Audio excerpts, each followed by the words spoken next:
Bueno, primero que nada es un placer, un orgullo volver a estar acá después de 3 años pandémicos bueno, que no pudimos viajar y me da mucho placer poder estar acá presente con esta mesa y en el campamento anticapitalista. Y segundo, Francia.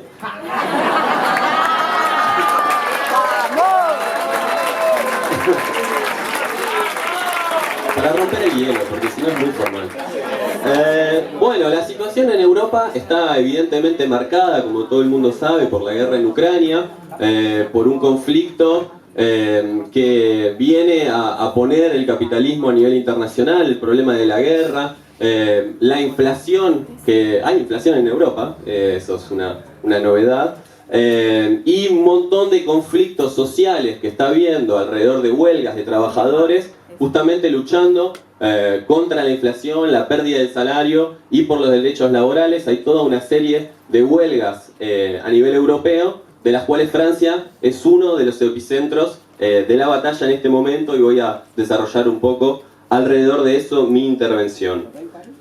Francia está gobernada por Emmanuel Macron, que ganó las elecciones en 2022, su reelección.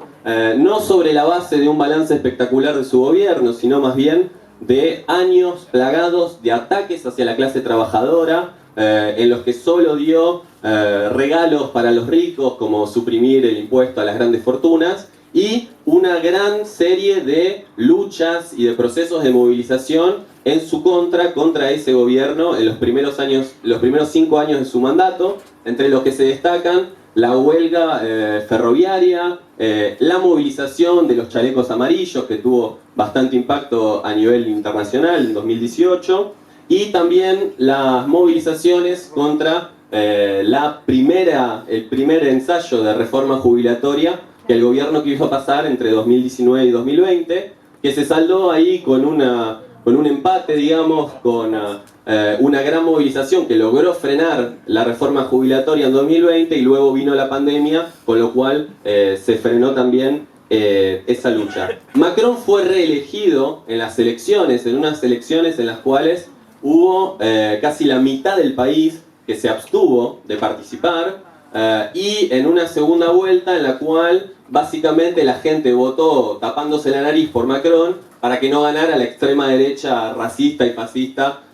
del Rassemblement National de Marine Le Pen, en donde la izquierda reformista no llegó a constituirse como alternativa política al gobierno, y entonces termina asumiendo con una legitimidad bastante cuestionada, ¿sí? Aunque Macron diga mil y una veces que él anunció claramente cuál es su proyecto de gobierno, la realidad es que fue más bien un voto contra la extrema derecha el que le permite seguir en el poder. Uno de los caballitos de batalla de Macron en este segundo periodo es la reforma jubilatoria, que ha suscitado enormes movilizaciones históricas, con alrededor de 3 millones de personas en las calles a lo largo y a lo ancho de Francia. Una reforma jubilatoria que se inscribe dentro de lo que es un ataque capitalista global a las condiciones de los trabajadores, de las mayorías sociales, de los sectores populares,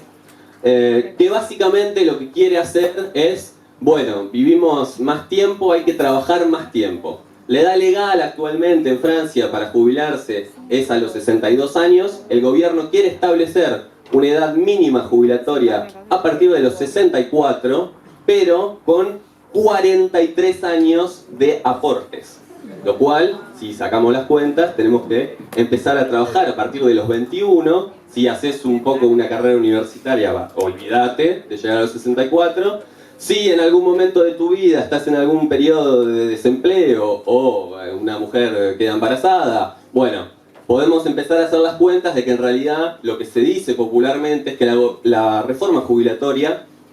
lo que quiere hacer es que tenés que trabajar hasta que te mueras y que no vas a tener en ningún momento una pausa, un descanso, y se trata de robarle a los trabajadores todo lo que aportaron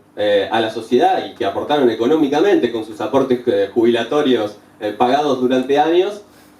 robarte ese derecho a tener algún momento de respiro hacia el final de tu vida. La verdad que eso ha suscitado un malestar social gigantesco. Incluso los medios más reaccionarios de derecha, si quieren el TN francés,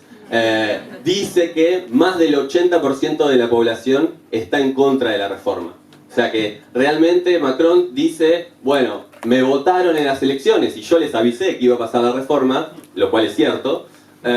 pero entonces ahora, bueno, no importa, movilícense todo lo que quieran, la reforma la va a seguir llevando adelante. El 19 de enero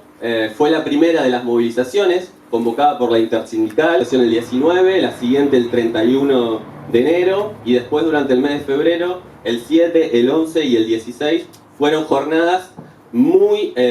seguidas a nivel nacional de marcha y de movilización y de huelga. La verdad es que el límite que está teniendo la movilización es que tenemos marchas como no hubo, pero en décadas, ¿sí? Ni siquiera en otros momentos en los cuales los gobiernos han intentado avanzar contra las jubilaciones, como en los años 90, donde hubo un enorme proceso de lucha en el 95, que logró tirar abajo ese proyecto de reforma, paralizando el país durante 3 semanas. La verdad es que las huelgas actuales no han podido todavía desbordar un calendario de más o menos una marcha por semana, que es lo que está proponiendo la Intersindical. Todavía no ha habido jornadas de huelga, lo que allá se llama reconductible, es decir, que pueda haber más de un día de acción de lucha. Y que es, bueno, evidentemente una de las cosas que estamos exigiendo. Los procesos de autoorganización en la universidad, por ejemplo, se han visto asambleas como no había desde antes de la pandemia, lo cual es un signo muy positivo, pero todavía los procesos de autoorganización no terminan de desbordar ese calendario pautado por la Intersindical. Ese es el gran problema político que hay hoy en día. Cómo entre cada semana de movilización podemos desarrollar marcos de autoorganización donde los propios huelguistas, donde los trabajadores decidan cómo llevar a cabo su lucha. A partir del 7 y el 8 de marzo ya está llamado a 48 horas, ahora en este momento es un periodo justo de vacaciones, para el 7 y 8 de marzo hay un llamado a 48 horas de huelga y de movilización que esperamos que sea el comienzo de esa verdadera huelga general ilimitada, que es lo que se necesita para tirar abajo la reforma de Macron y que es el puntapié para ponerle realmente un freno a su política capitalista. Me voy a desbordar el tiempo, porque no llega a desarrollar un tema que es fundamental. En este momento, más que nunca, lo que se necesita es tener una voz independiente que pueda plantear perspectivas radicales y revolucionarias y perspectivas políticas frente a este proceso de movilización y frente a los miles y millones de trabajadores que se movilizan hoy en día. Por eso, en este contexto, la paradoja en realidad es que el partido en el que militamos hace años en Francia, el NPA, se haya roto en dos mitades en su último congreso en diciembre. La ruptura del NPA es criminal en este sentido, porque lo que más se necesita es la unidad de los revolucionarios en las calles en este momento para impulsar la pelea hasta el final contra el gobierno. El mandelismo, la corriente histórica que ha dirigido históricamente el NPA, decidió romper con la organización buscando una alianza electoral con el reformismo para tratar de, a nivel electoral, poder tener un crecimiento puramente institucional. El partido se rompió en la mitad, nosotros fuimos al Congreso exigiendo que el partido continúe y proponiendo que mantenga su carácter independiente, anticapitalista y revolucionario, pero el partido llegó a una ruptura que evidentemente no festejamos porque no es algo que sea positivo, pero que al mismo tiempo abre una oportunidad a todo un sector de las corrientes de la izquierda de la organización de poder pasar realmente a construir un partido joven, militante y que se dedique de lleno a la lucha de clases en las calles.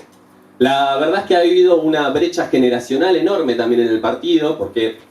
los candidatos, los portavoces, el candidato presidencial, Philippe Poutou, quedó del costado más institucional y con el sector más envejecido y desmoralizado de la organización, y todo el sector joven quedó del costado, digamos, de la izquierda del partido, con esta perspectiva de impulsar la lucha en las calles, la perspectiva de la juventud, la organización y de mantener una línea de independencia de clase anticapitalista y revolucionaria. Socialismo Barbarie forma parte de este proceso, forma parte actualmente de este nuevo NPA que emerge, este NPA de izquierda, mucho más militante y mucho más